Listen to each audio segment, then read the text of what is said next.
안녕하세요, 여러분. 저는 아직 창창한 나이라고 생각하며 살고 있는 30대 후반으로 접어든 여성입니다. 매번 이곳을 찾아와서 다른 분들의 사연을 들으며 같이 웃고 같이 울고 하다가 제 이야기를 써보려고 글자를 적으니 뭔가 이상하기도 하고 쑥스럽기도 한 마음이 듭니다. 제 이야기를 과연 이곳에 풀어놓아도 다른 분들이 저처럼 웃고 울고 함께 저의 마음을 공감해 줄까 싶은 생각이 들어서 이렇게 글 써도 되나 하는 망설임이 생기기도 합니다. 혹시나 제 이야기가 재미없으면 어떡하지 하는 고민이 드는 이 밤에 아무래도 답답한 속을 달래줄 수 있는 곳은 여기밖에 없다는 생각에 글을 적어 내려갑니다. 저는 아직 적다면 적은 30여 년을 살았지만 다른 분들이 60대, 70대에 겪는 풍파를 모조리 겪었다는 생각을 이상하게 지울 수가 없습니다. 남들은 살면서 한 번 겪기도 힘들다는 갖은 순환과 시련을 저는 왜 이렇게 이른 나이에 겪게 되었는지 참 제 운명이 이렇게 기구한 건가 싶기도 하고요. 하지만 이제는 모든 일을 보내주었기에 조금 다른 생각을 가지고 살아보려고 합니다. 이른 나이에 겪게 되어서 남들보다 더 단단해진 제가 될 수 있었다고요. 이쯤 되면 얼마나 모진 일을 겪었기에 저런 소리를 할까 싶으시죠? 물론 기상천외한 놈들이 판치는 세상이라 제 이야기가 별거 아니게 느껴지실지도 모릅니다. 하지만 제 인생에서 이런 일은 두 번 다시 없을 것이며 다른 분들 인생에도 이런 일이 없길 바라며 제 사연을 한번 끄적 걸어봅니다. 지금부터 저와 함께 시작할 제 이야기를 끝까지 들어주시고 여러분들의 좋은 조언을 가슴에 새겨보도록 하겠습니다. 제가 오늘 들려드릴 이야기의 주인공은 사실 제가 아니라 저의 남편이라고 말을 해도 과언이 아닐 정도로 남편의 비중이 상당히 높습니다. 다른 분들도 남편을 남의 편이라 부르며 많은 이야기들을 하시던데 저의 남편은 참으로 특이한 점이 하나 있습니다. 그게 무엇이냐 하면 바로 제 남편이 아주 어마어마한 구두쇠 중에 구두쇠라는 점입니다. 동화책에서나 나오던 스크루지 아저씨 그 인간보다 더하면 더했지 덜하지 않은 사람이죠. 정말 저는 살면서 이렇게까지 돈을 아낄 수 있나? 사람이 이렇게 짠돌이일 수 있나 하는 마음을 매일같이 느끼면서 살았습니다. 왜 그런 남자와 결혼을 했냐 싶으시죠? 처음에 저는 남편의 근검절약하는 모습이 너무 검소해 보이고 신중해 보이고 이 사람이랑 살면 평생 돈 걱정은 안 해도 되겠구나 싶었습니다. 어떻게 보면 그 구두쇠 짠돌이 같은 모습이 제 마음을 움직이게 만든 결정적인 부분이기도 했던 것입니다.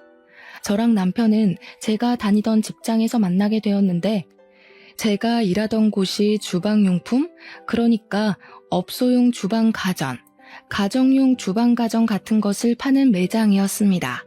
그 매장에서 저는 일개 직원에 불과했지만 우리 남편은 그 커다란 매장을 운영하고 있는 사장님이었습니다. 매장이 꽤 큰 매장이기도 했고 물건을 파는 게 아무래도 가전 쪽이고 업소용이 훨씬 많다 보니까 매출 자체는 꽤 많은 그런 매장이었습니다. 원래 주방 가전이라는 게 여성들의 마음을 움직이게 하는 전자제품이다 보니까 구매를 하러 오시는 분들이 통 크게 주문을 하시곤 하셨거든요. 한마디로 남편은 현금을 꽤 만지는 사람이었습니다. 현금으로 사면 살짝 할인도 해드리고 수수료도 조금 빼주고 하고 있기 때문이었습니다. 거기다가 가게에 들어오는 가전들이 중고 가전들도 있었고 새 가전들도 취급을 했는데 다른 매장이 철수할 때 싸게 수입해서 번쩍번쩍 광을 내고 조금 웃돈 받아 팔기도 했었습니다. 철수하는 매장에서 다량으로 물건들이 들어오게 되면 꽤 대박인 수준으로 물건 재판매가 되어서 돈을 굴리기엔 쏠쏠한 매장이었습니다. 아무튼 그런 남편은 돈을 잘 번다는 사람임에도 불구하고 엄청난 짠돌이처럼 굴었는데 사실 연애를 할 당시에는 이 정도까지 짠돌이는 아니었습니다. 돈을 써야 하는 타이밍에는 팍팍 쓰면서 저에게 선물도 잘 안겨주었고 아낄 때는 그 누구보다 아끼며 사치를 절대 하지 않는 계획적인 인간처럼 보였습니다. 거기다가 남편이 저보다 10살이나 연상이었기 때문에 사실 연애를 할 당시에 제가 지나가는 말로 예쁘다 하면 바로바로 결제를 해주는 그런 남자였죠. 한마디로 사랑하는 사람에게만큼은 절대로 돈을 아끼지 않는 이 시대 최고의 남성이었단 말입니다. 하지만 사업장에서는 연애할 때의 모습과는 전혀 다르게 조금 구두쇠처럼 굴기는 했었습니다.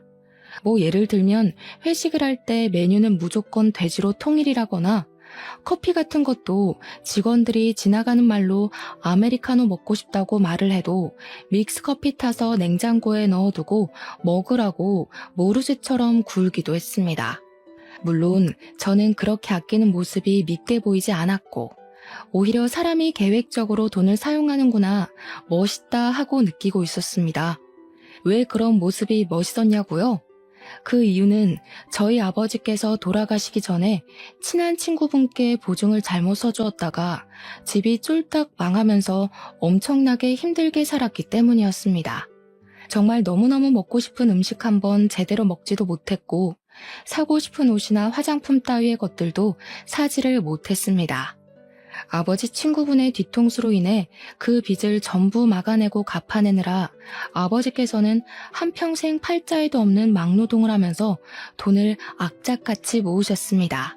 그리고 그 빚을 몇 년에 걸쳐서 온 가족이 다 갚은 지 2년이 되던 어느 날 막노동을 하며 얻게 된 폐병으로 인해서 아버지는 세상을 등지게 되었습니다. 저는 정말 그 이후로 보증은 당연한 이야기고 그 어떤 사람에게도 5만 원짜리 한 장 돈을 빌려줘 본 적이 없는 사람이 되었습니다. 저도 돈이 생기면 무조건 저금을 하고 계획을 가지고 돈을 쓰는 사람이 되었던 것입니다. 저도 물론 남편을 만나기 전에 여러 연애를 하면서 살았는데 그때마다 남자친구들이 저에게 짠순이라며 저의 근검절약을 나쁘게 보는 사람들이 덜어 있었습니다. 그래서 저는 저처럼 절약하는 습관이 있는 남자를 만나고 싶다는 생각을 꾸준히 해왔었는데 완벽하게 제 남편이 제가 원하는 모습을 하고 있더라고요.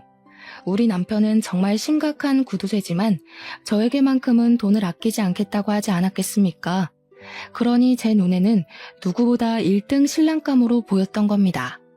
우리 남편이 저보다 10살이 연상이었기 때문에 사실 얼굴이 좀 많이 늙어 보이기도 했고 몸매도 아저씨처럼 볼품이 없는 사람이긴 했습니다. 하지만 그 모든 단점이 우리 남편의 절약 정신으로 용서가 되었습니다. 저의 앞으로의 미래를 생각하면 편하게 살 수 있겠다 싶은 그런 남자요. 주방 가전을 다루고 있는 매장을 운영해서 그런 건지 주부들의 세심한 고충을 잘 이해하고 있는 내 남편이 얼마나 든든해 보였는지 상상이나 가실까요? 남편이 물건을 사러 온 주부들에게 입만 딱 열면 주부들이 그 언변에 살살 녹아서 물건을 구매해 가곤 했습니다.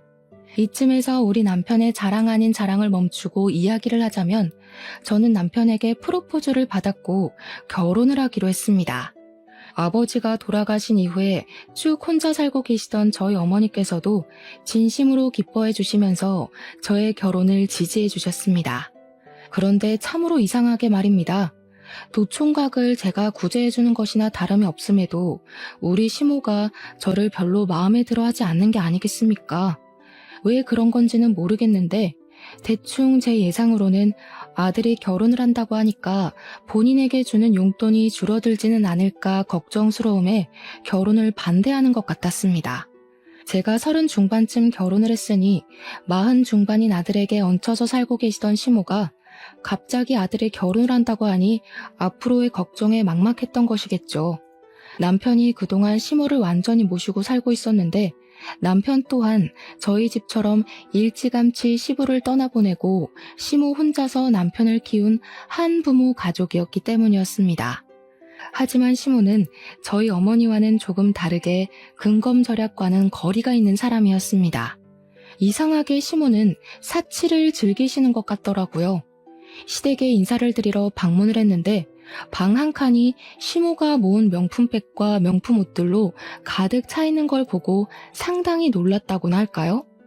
오히려 젊은 저보다 명품 브랜드를 훨씬 많이 알고 매번 새로 나오는 신상품들도 줄줄이 꿰고 있었습니다. 시모의 탐탁지 않음을 견뎌내고 결혼식을 올리고 신혼생활이라는 것을 시작하게 되었는데 진짜 결혼한 지 한 일주일쯤 지났을까요? 황당한 일이 벌어지게 되었습니다. 갑자기 남편이 운영하던 매장에 세무조사가 들어오게 되었는데 남편이 보유한 현금과 주식에 대한 세금을 내야 한다고 신고를 받았다고 하더라고요. 누가 했는지 모르겠지만 남편이 그동안 뒤로 몰래 숨겨놓은 현금들이 꽤 있었고 세무조사가 들어오게 되면서 남편은 그 돈을 다시 옮겨놔야 했습니다. 남편은 세금을 줄이기 위해서 백방으로 발에 땀이 나게 돌아다니며 물어본 결과 보유하고 있는 주식들만 와이프에게 양도를 해도 세금이 줄어들 것이란 이야기를 듣게 되었습니다. 남편은 세금을 내는 돈이 세상에서 제일 아까운 돈이라고 하면서 저에게 주식을 양도해주겠다고 이야기를 했고 사실 저는 끼름칙해서 싫다고 했습니다. 남편은 줄기차게 부부간에 양도를 하는 것이라며 절대로 법적으로 문제될 일이 없으니 안심하라고 저에게 주식을 대거 옮겨두었습니다. 사실 저는 세금이라는 건 국민이라면 누구나 내야 하는 부분이고 이런 행동이 탈세라는 행동이라 생각을 하고 있었습니다. 마음 같아서는 끝까지 받고 싶지 않았죠. 이렇게까지 귀찮은 짓을 벌이며 세금을 내지 않으려고 하는 남편이 이해가 가지 않았습니다. 결혼한 지 3개월이 지났을 때부터 저는 점점 남편에게 실망할 만한 일들이 생기기 시작했습니다. 남편은 병적으로 저에게 돈을 주는 것을 싫어했고 돈을 아끼기 시작했습니다. 어떤 일까지 있었냐 하면요. 제가 올이 나간 스타킹을 버리려고 하자 남편이 득달같이 달려와서는 멀쩡해 보이는데 이걸 왜 버리냐고 잔소리를 하더라고요. 올이 나가서 신을 수가 없다고 했더니 다 사용할 곳이 있다고 하면서 욕실에서 거의 다 쓴 조각난 비누들 있죠? 그걸 모아둔 통을 들고 오는 게 아니겠습니까? 저는 비누들을 버리지 않고 모아둔 남편에게 한 번 놀랐고 그 비누 조각들을 전부 스타킹에 모아서는 씻으라고 던져주는 남편에게 2번 놀랐습니다. 사람이 절약을 하면서 살 줄 알아야지. 예전에는 이 비누들 다 모아다가 빨래하는데 쓰고 그랬어. 아니, 스타킹을 빨아둔 것도 아니고 제가 신다가 올이 나가서 버리려고 둔 스타킹에 비누 조각을 모아서 거품 내서 씻으라고 하는데 누가 좋겠습니까? 저는 그 행위 자체가 너무 더럽기도 하고 찝찝하기도 해서 그 비누를 쓰고 싶지 않았는데 그 뒤로 제가 그 비누를 얼마나 썼나 감시를 하기 시작했습니다. 그런 숨막히는 분위기 속에서 신혼생활의 분위기가 좋았으면 얼마나 좋았을까요? 그러다 저희에게도 아주 좋은 소식이 찾아오게 되었습니다. 결혼 6개월 차가 되었을 때 제가 임신을 하게 되었던 것입니다. 임신과 출산을 해보신 분들은 잘 아시겠지만 입덧이라는 게 제 마음처럼 조절이 되는 것이 아니지 않겠습니까? 이상하게 먹을 것이 너무 당기는 바람에 살이 어마어마하게 올랐습니다. 제 몸무게가 결혼할 때쯤 50kg 정도였는데 만삭 때 무게는 76kg가 될 정도로 살이 엄청나게 붙게 되었습니다. 오죽하면 병원에서도 임신 당뇨가 올 수 있으니 조심해야 한다고 과일이나 당류를 먹지 말라고 경고를 할 정도였으니 상상이 가시겠죠. 처음에 살이 붙기 시작했을 때 남편은 임신했으니까 살이 붙는 건 당연한 거라고 마음껏 먹으라고 저를 안심시켜 주었지만 날이 갈수록 불어나니 눈치를 주더라고요.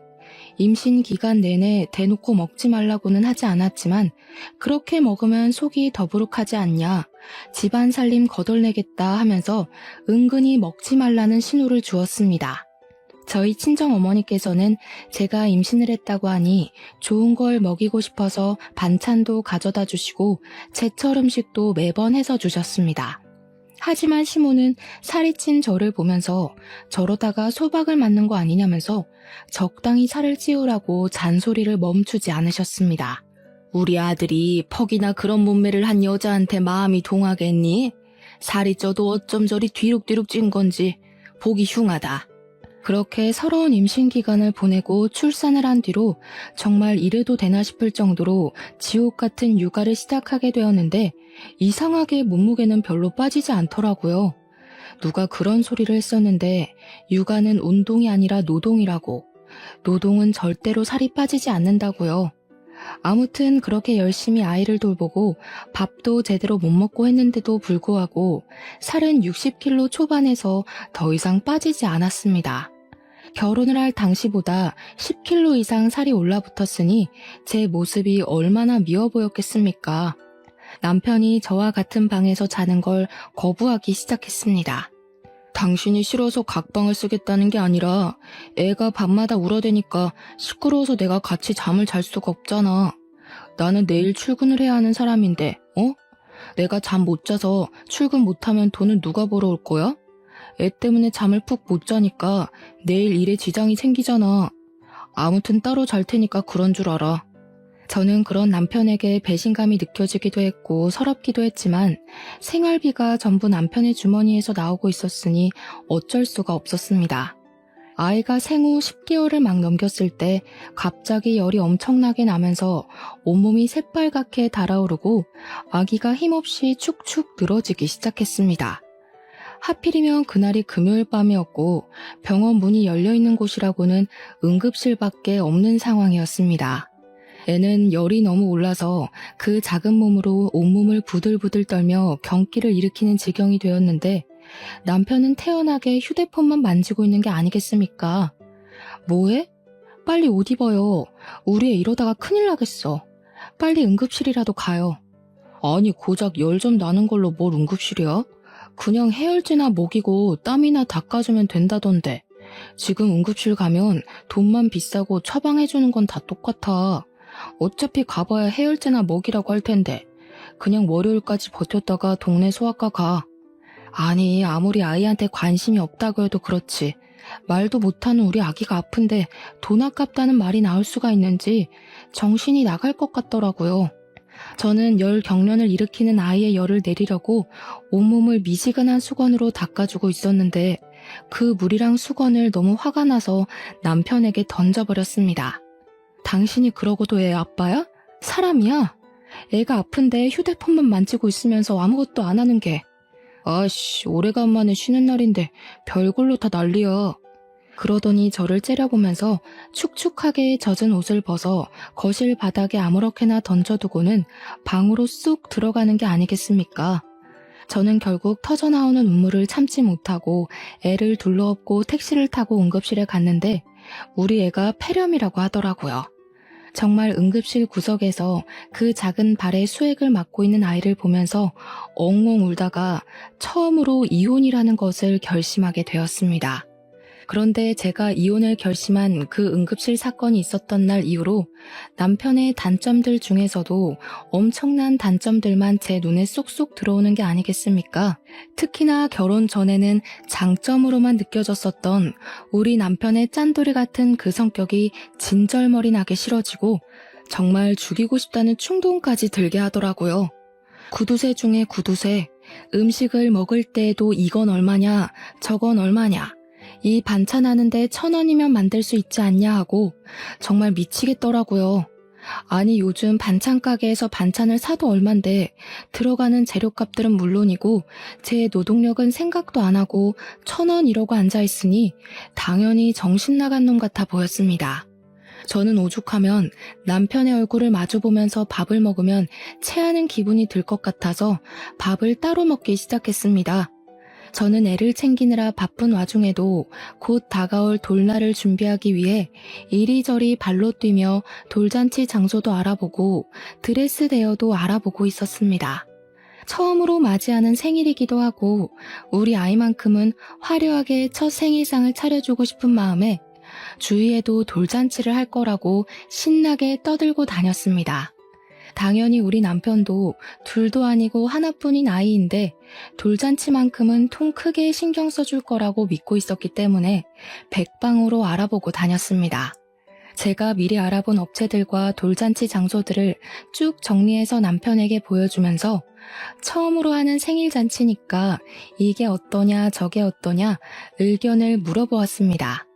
그러자 남편이 너무나도 시큰둥하게 저를 바라보면서 이야기를 하더라고요. 어차피 첫 생일 애도 기억 못하는 건데 그냥 대충대충 싸게 하자. 돌잔치 오는 손님들한테 금이나 받고 현금이나 챙기는 거지. 누가 요즘 돌잔치에 이렇게 비싼 돈을 태워? 그중에 제일 싼데 아무거나 해 그냥. 손님들 어차피 뭐 즐기려고 오는 것도 아닌데 구색 맞추기잖아. 그래도 우리 아이 첫 생일인데 어떻게 대충 하자는 말이 나올 수 있어요? 대부분 다 나처럼 생각한다니까. 오는 게 있으면 가는 것도 있다. 딱 이 마인드로 참석하는 거야. 돈만 잘 챙기면 되니까 대충 싼 곳 잡고 뷔페도 저렴한 거 해. 남편은 그 뒤로 정말 아이의 돌잔치 계획에 단 한 줄의 의견도 첨가하지 않았고, 저는 서운한 마음을 가득 안고 여러 업체를 알아보고 결정을 내렸습니다. 남편에게 이 정도 돈이 들어갈 것 같다고 말을 하니까 뭐가 그렇게 비싸냐고 더 싼 곳으로 알아보라고 저에게 핀잔을 주는 것이 아니겠습니까? 뭐만 하면 돈돈거리니까 저도 서운하고 기분이 나빠서 친구들을 만나 수다라도 떨고 와야겠다는 생각이 들더라고요. 그런데 남편이 정말 생활비로 주는 현금이 엄청나게 적기도 했고, 카드를 쓰면 카드 내역이 전부 남편에게 문자로 전송이 되고 있었습니다. 밥 한 끼 밖에 나가서 사 먹는 일이 쉽지 않았다는 이야기죠. 그래서 창피하긴 했지만 남편에게 친구들을 만나러 나가게 현금을 조금 달라고 했습니다. 내가 준 생활비는 다 어디에다 쓰고 돈을 달라고 그래? 그렇게 사람이 계획 없이 살 거야? 잔소리를 실컷 하며 사회생활에서 받은 스트레스를 저에게 다 쏟아내더니 현금 딸랑 2만 원을 주더라고요. 친구들 만나서 얻어먹을 줄도 알아야 한다고 하면서 커피값으로 2만 원이면 충분하지 않냐고 하는데 그 돈을 받으면서 제 처지가 어찌나 서럽게 느껴지던지 친구들을 만나서도 이런 이야기는 차마 못하겠더라고요. 10살이나 많은 남자에게 시집가서 거의 노예나 다름없는 생활을 하고 있다는 걸 제 입으로 어떻게 말을 하겠습니까? 그런데 아주 통쾌하고 기가 막힌 나름의 복수를 할 기회가 찾아왔습니다. 저희 아이가 돌잔치가 있던 그 해가 어머님의 칠순인 해와 겹치게 되었는데 생일도 비슷한 시점이었던 것이었습니다. 남편은 저희 아이 돌잔치는 싸게 빨리빨리 준비를 하라고 손님들에게 돈만 걷으면 된다고 말을 하더니 시모는 최고급 호텔에서 칠순잔치를 해주겠다고 하더라고요. 너무나도 당당하고 뻔뻔하게 저에게 이야기를 하는데 제가 기가 막혀서 무슨 대꾸를 해야 할지조차 감이 오지 않았습니다. 우리 엄마는 고생고생해서 나를 키워주셨는데 내가 그 정도도 못해? 우리 아이는 돈 없다고 동네 지하 뷔페에서 싸게 하자고 하더니 어머님 칠순잔치는 뭐가 다르다고 그렇게 크게 하냐 이거지.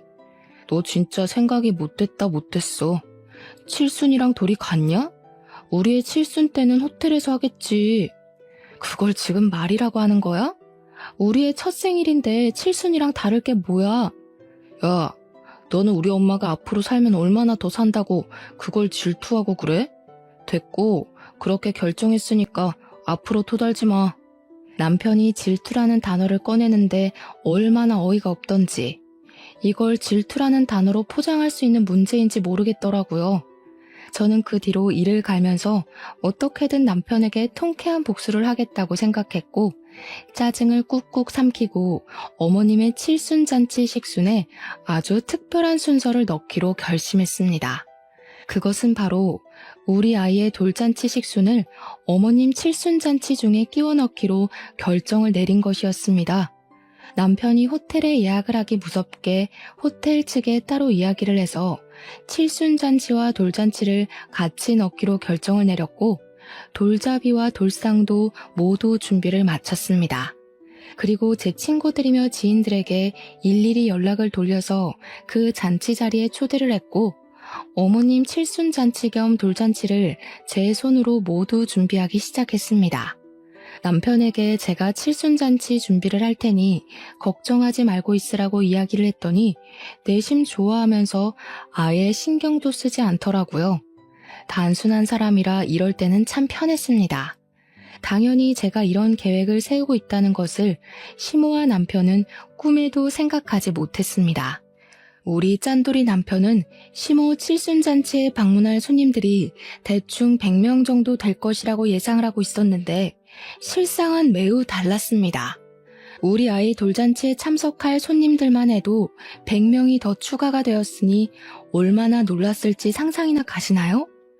제가 그 100명을 끌어모으기 위해서 평소에 연락을 하지도 않던 지인들에게 일일이 연락을 돌려서 우리 아이 돌잔치에 제발 참석해서 밥이라도 먹고 가라고 며칠을 졸랐는지 모릅니다.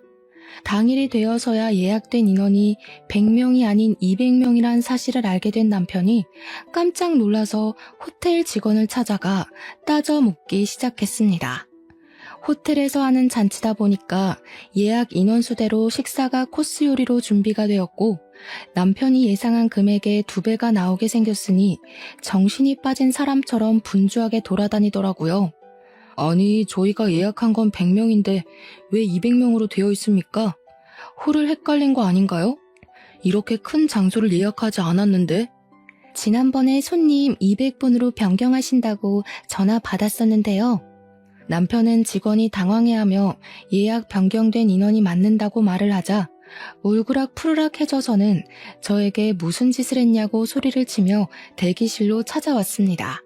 그런데 제가 이미 드레스로 갈아입은 상태였고 저희 아이도 돌잔치 드레스를 입고 있으니 남편이 입을 떡 벌리면서 뒤이어 말을 못하더라고요. 저는 남편에게 아주 태연하게 턱시도를 건네면서 어서 갈아입으라고 했고 남편은 손에 들린 옷을 보면서도 이게 무슨 일인가 의아해했습니다. 한복까지 곱게 빌려 입고는 칠순잔치 한다고 아침부터 신나서 미용실에 가서 화장까지 받고 온 시모는 저와 아이의 모습을 보고 당황해하더라고요. 당연히 본인이 주인공인 줄 알았는데 더 화려한 모습으로 나타난 며느리와 손녀를 보고 입이 떡 벌리신 거죠. 그 모습이 어찌나 통쾌하고 쌤통이던지 마음 같아서는 제자리 뛰기라도 하면서 만세를 부르고 싶었습니다. 어차피 당신이 돈을 아끼라고 했으니까 어머님 칠순잔치 때 우리 아이 돌잔치도 하면 되겠다 하고 생각했지. 당신도 얼른 옷 갈아입고 와. 남편이 어이없다는 듯 헛기침을 했지만 이미 일은 다 벌어진 뒤고 손님들도 하나둘 자리를 잡고 있는데 무슨 뾰족한 수가 있겠습니까? 처음에는 시모 칠순잔치대로 식순을 했는데 시모는 이미 뒤이어 돌잔치가 시작된다는 것을 알고 있었기에 마음 놓고 기뻐하지도 못하고 인상만 뚱하게 쓰고 있더라고요. 시모 친구들은 아무것도 모르고 있다가 사회자가 이제 2부 식순으로 우리 아이의 돌잔치를 시작하겠다고 하니 다들 벙쪄서는 시모만 쳐다보았습니다. 시모는 그 자리에서 화를 내지도 못하고 불편한 한숨만 꾹꾹 삼키시더라고요. 저는 시모의 칠순잔치 축하 현수막까지 다 뜯어내고 우리 아이의 돌잔치 축하 현수막으로 새로 바꿔 달았습니다. 2부 행사처럼 돌잔치를 하고 돌상에 돌잡이에 스냅 사진이라는 것까지 알차게 다 찍은 다음 밥도 맛있게 먹었습니다. 그날 밥맛이 어찌나 좋던지 시모와 남편의 똥 씹은 얼굴이 반찬이더라고요. 그 이후에 남편은 식대로 나온 금액을 보고 온몸을 부들부들 떨었습니다. 애초에 자식 생일에 돈을 아끼지 않았으면 이것보다 당연히 싸게 먹혔을 텐데 자기 꾀에 자기가 넘어간 것 아니겠습니까? 모든 행사가 끝이 나고 옷을 갈아입고 나왔는데 분노에 휩싸인 시모가 갑자기 제 머리통을 확 치는 게 아니겠습니까? 네가 아주 내 친구들 앞에서 나를 망신 주려고 작정을 하고 덤비는구나. 순간 머리가 울리는데 저도 이성을 잃게 되더라고요. 열이 받으니까 눈에 보이는 게 없어서 저도 그만 시모의 머리통을 그냥 빡 날려버렸습니다. 아무래도 젊은 제가 팔 힘도 훨씬 좋지 않겠습니까? 애써 고정시킨 시모의 머리가 흐트러지고 옆으로 휘청거리시더라고요. 시모가 진짜 아프긴 아팠는지 눈물을 뚝뚝 흘리면서 남편을 바라보는데 남편이 씩씩거리면서 시모 편을 들더라고요. 너 정신 나간 게 틀림없구나. 지금 우리 엄마를 때려? 야, 너네 엄마가 내 머리통 때린 건 눈에도 안 보이냐? 야, 너네 엄마? 이게 진짜 그거랑 그게 같아? 어? 너 식대가 지금 얼마가 나온 줄 알고 이러는 거야? 이 홀 빌리는 데만 1,000만 원이야. 그런데 지금 10대만 2천만 원 나온 게 말이 되냐고. 너네 엄마네 손님들은 돈도 별로 안 내놓고 갔나 봐. 우리 애 손님들은 금반지에 돈봉투 아주 두둑하게 했던데. 그걸 왜 네가 챙겨? 내놔. 어머, 이걸 어쩌지? 현금은 이미 통장에 넣었고 금반지는 우리 엄마한테 녹여서 목걸이 만들어달라고 보냈는데 그렇게 통쾌한 복수를 하고 난 이후 남편은 아주 치사한 방법으로 저를 괴롭히기 시작했습니다.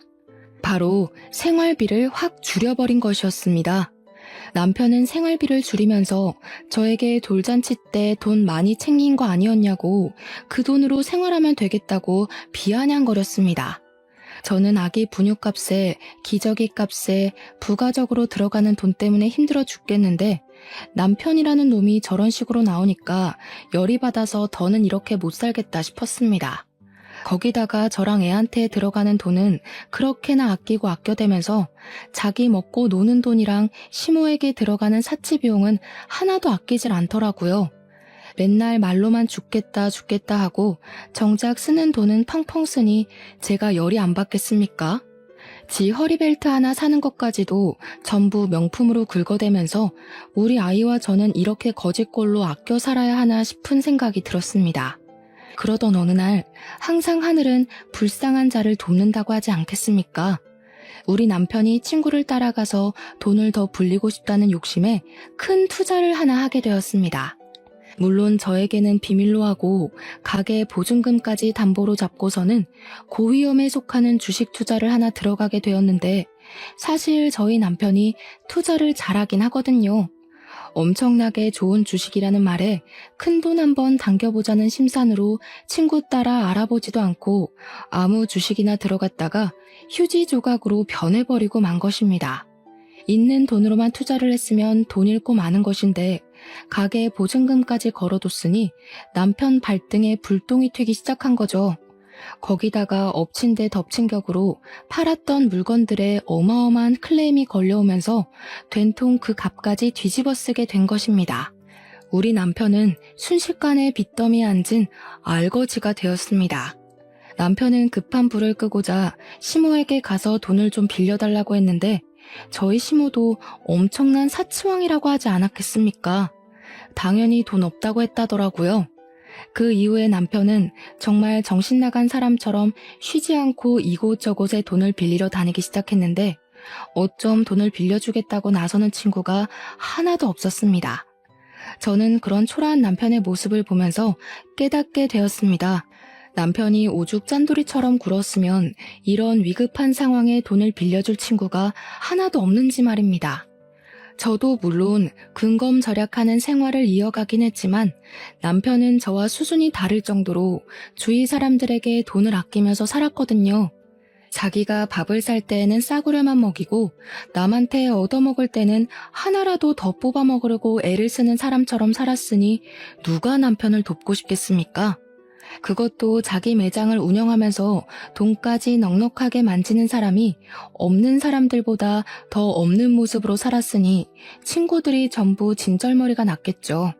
도울 때 확실하게 도울 줄 알았어야 했는데 남편에게 그런 지혜는 전혀 없었던 것입니다. 여보, 나 진짜 이러다가 가게고 나발이고 거리에 나앉게 생겼다고. 초가에 가서 돈이라도 좀 빌려달라고 해봐. 어? 저에게 사정사정을 하다가 돈 빌려오라고 윽박을 질렀다가 하는데 저는 그런 남편의 모습이 너무나도 웃겨서 깔깔거리며 비웃어 주었습니다. 남편이 정신나간 년처럼 웃는 저를 보면서 머리가 어떻게 된 거 아니냐고 우리 가족 전부 거리에 나앉게 생겼는데 웃음이 나오냐고 소리를 치더라고요. 저는 그런 남편에게 정색을 하며 이야기를 했습니다. 왜 웃으면 안 돼? 그동안 지사치하는데 돈 쓰고 할 때는 아까운 줄 모르고 팍팍 쓰더니 이제 와서 아쉬우니까 친정 타령? 우리 집에 도대체 뭘 해준 게 있다고 우리 엄마 돈을 가져오라고 하는 건데? 당신 진짜 양심 없다. 가족이니까 당연히 사이가 힘든데 한 푼이라도 더 쥐어줘야 하는 거 아니냐? 어? 당신은 우리 엄마한테 뭐 하나 해준 거라도 있어? 사람이 어떻게 매번 주거니 받거니 해. 이번에 도와주시면 내가 또 언젠가 도움이 될 날이 있지 않겠냐고. 지금 당신 꼴을 보면서 이야기해. 당신이 얼마나 짠돌이처럼 굴고 사람들을 못 챙겼으면 이렇게 힘들 때 나서서 도와주겠다는 사람이 하나도 없어? 가게나 정리하고 빚이나 막아. 그랬더니 남편이 입에 거품을 물면서 가게를 정리하고 나면 우리 가족들 전부 뭐 먹고 살라고 그런 소리를 하냐고 화를 내는 게 아니겠습니까? 정말 연애할 때랑은 판이하게 다른 모습으로 저에게 신경질을 내는데 제가 그동안 이딴 저급한 인간을 남편이라고 믿고 살았다는 게 후회가 되더라고요. 저는 이혼을 확실하게 결심한 뒤였기 때문에 속이 후련해질 때까지 남편에게 비아냥거리기로 결심을 했습니다. 내가 이대로 혼자 죽을 줄 알아? 내가 망하면 우리 가족 전부 다 망하는 거야. 왜 우리 가족이 다 망한다고 생각해? 당신만 망하는 거야. 나는 당신이랑 이혼할 거거든. 저는 이혼을 결심한 이후에 품에 소중하게 안고 지냈던 이혼 서류를 남편에게 떡하니 내밀었습니다. 남편은 이혼 서류를 받아들고서 한참을 씩씩거리며 분노를 참지 못하더니 저에게 삿대질을 하면서 목에 핏대를 세우고 말을 하더라고요. 누구 마음대로 이혼이야? 이 옆에 내가 편하게 살게 해줬더니 감히 내 뒤통수를 치겠다는 거야? 편하게 살게 해줘? 누가 누구를 편하게 살게 해줘? 당신이 나한테 그동안 했던 짓을 생각해봐. 얼마나 치사하게 굴었는지. 한 푼 두 푼 아껴서 지금까지 일도 안 하고 먹고 살게 해줬으면 감사한 줄 알아야지. 내가 힘들 때 도망을 가겠다는 게 뒤통수지 뭐야? 지금 나한테 소리 지를 사람은 당신이 아니야. 우리 엄마지. 어떻게 보는 눈도 없어서 이딴 놈이랑 결혼을 하고 3년이 넘는 시간을 같이 살았냐고 화를 내도 우리 엄마가 내야 한다고. 내가 마트에서 장 볼 때, 친구 만날 때, 아기 물건 살 때마다 그게 꼭 필요한 거냐고 되묻던 당신이 나를 편하게 살게 해줘? 너네 엄마가 명품백 살 때는 돈 한 번 아낀 적이 없으면서 내가 장바구니 하나 살 때마다 눈치를 주던 당신이 그런 소리를 해? 그렇게 아껴 살아서 겨우 한 짓이 투자 실패라니. 당신 벌 받은 거야. 나는 절대 이혼 못하니까 그런 줄 알아. 어디 옆엔 내가 집에서 애나 돌보고 집안일이나 할 것이지 큰 소리를 떵떵 치고 살아. 누구 마음대로 못해준다 만다야? 당신이 못하겠다고 버티면 나는 소송이라도 할 테니까 그런 줄 알아. 제가 소송까지 불사르겠다고 하자 남편은 씩씩거리다가 갑자기 소리를 꽥 지르면서 저에게 생각난 듯 말을 했습니다. 내가 신혼 초에 넘겨놨던 주식 있지? 그거 그대로 있지? 네가 가진 내 주식 다시 내 계좌로 돌려놔. 그거면 급한 불 맞고도 남지. 내놔. 처음에는 남편이 무슨 말을 하는지 이해를 못하고 있다가 곰곰이 생각을 해보니 남편이 세금을 덜 내려고 제 계좌로 옮겨두었던 주식이 생각나게 되었습니다. 저는 남편에게 끝까지 유익한 일을 하고 싶지 않았기 때문에 발악하는 남편을 두고 간단하게 챙긴 짐을 들고 친정으로 도망치듯 나왔습니다. 남편은 제가 이러다가 말겠지 하고 생각을 했는지 저를 찾아오지도 않고 메시지만 열심히 보내더라고요. 지금 돌아오면 용서해주겠다, 생활비를 더 줄여버리겠다 하는 아주 추잡한 메시지들을 보내면서 저에게 주식이나 빨리 확인해보라고 하더라고요.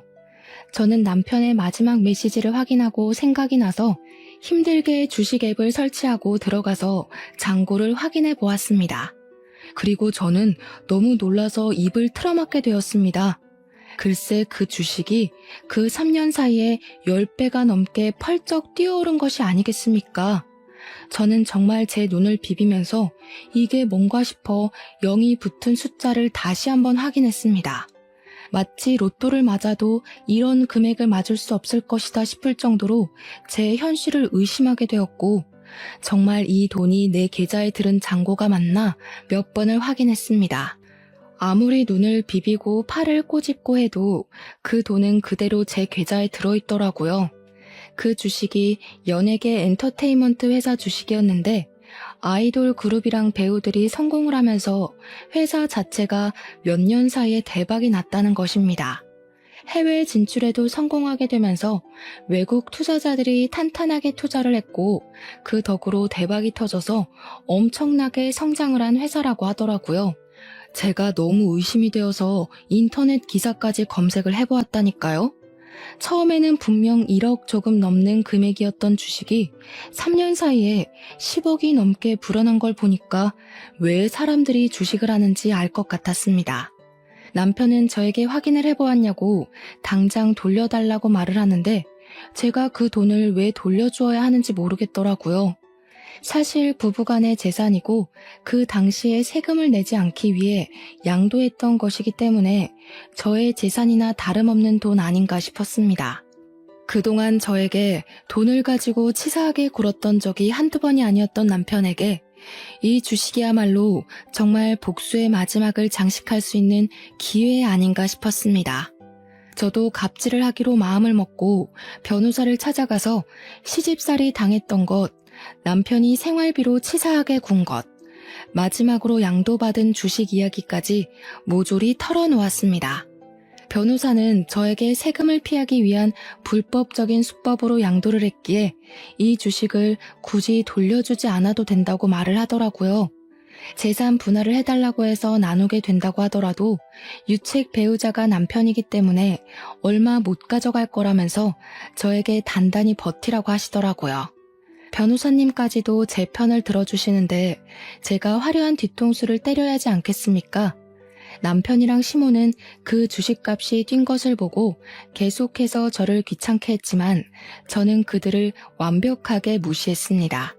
결국 남편의 가게가 넘어가고 가게며 집이며 전부 빨간 딱지가 붙어버렸고 우리의 신혼집 또한 경매로 넘어가게 되면서 남편은 시모 집에서 얹혀 살게 되었습니다. 시모는 망해버린 아들이 돈까지 주지 않으니까 사치를 못해서 답답해 죽겠다며 읍수를 했습니다. 결국 둘 다 저를 찾아와 무릎을 꿇고 빌면서 한 번만 도와달라고 사정사정을 하더라고요. 제가 가진 돈의 반의 반만이라도 나눠주면 안 되냐고 잘못했다고 말입니다. 저는 당연히 그들의 처지를 비웃으며 응 안 돼 돌아가 하면서 약을 올렸습니다. 내가 당신한테 돈 가지고 벌벌 기었던 걸 생각하면 이 뒤통수에 몇 배를 돌려주어도 모자랄 지경이야. 앞으로도 그렇게 짠돌이처럼 아껴 살면서 돈 모아서 갚도록 해. 알겠지? 아, 그래도 내가 그동안 살았던 정이 있으니까 밥 사 먹을 돈은 줄게. 그러면서 지갑에서 딱 2만 원을 꺼내서 남편에게 주었습니다. 남편은 돈을 받으면서 부들부들 떨더라고요. 밥 먹는데 무슨 10,000원씩이나 들어? 적당히 분식 같은 거 사 먹어. 그럼 넉넉하게 쓸 수 있어. 아메리카노도 한 잔 먹고. 남편이 벙찐 얼굴로 저를 바라보는데 친정 어머니께서 경찰에 신고를 하셨더라고요. 여기 주거 침입한 사람들 당장 잡아가라고요. 경찰이 와서 시모와 남편을 잡아 끌고 가는데 끝까지 시모는 발악을 하고 남편은 망연자실한 얼굴로 아무 소리도 못하고 질질 끌려나갔습니다. 결국 남편이랑은 7개월의 소송 끝에 이혼을 하게 되었고 재산 분할해주라는 결과가 나오긴 했는데 주식의 10%만 주면 된다고 하더라고요. 쿨하게 딱 1억 송금해주고 끝냈습니다. 저는 남편 덕에 공짜로 얻은 돈으로 우리 아기를 잘 키우면서 행복하게 살고 있어요. 거의 9억이 넘는 돈이 생긴 덕분에 지금은 친정 어머니와 함께 여유 있는 생활을 즐기는 중입니다. 해외까지는 아니지만 국내 여행도 자주 다니고 있고 우리 아이를 위해 부족함 없이 지내고 있어 몸도 마음도 건강해지고 있답니다. 여러분께서 큰 결정을 내릴 때 저의 이야기가 도움이 되길 바라면서 오늘 저의 사연은 여기서 마치도록 하겠습니다. 감사합니다.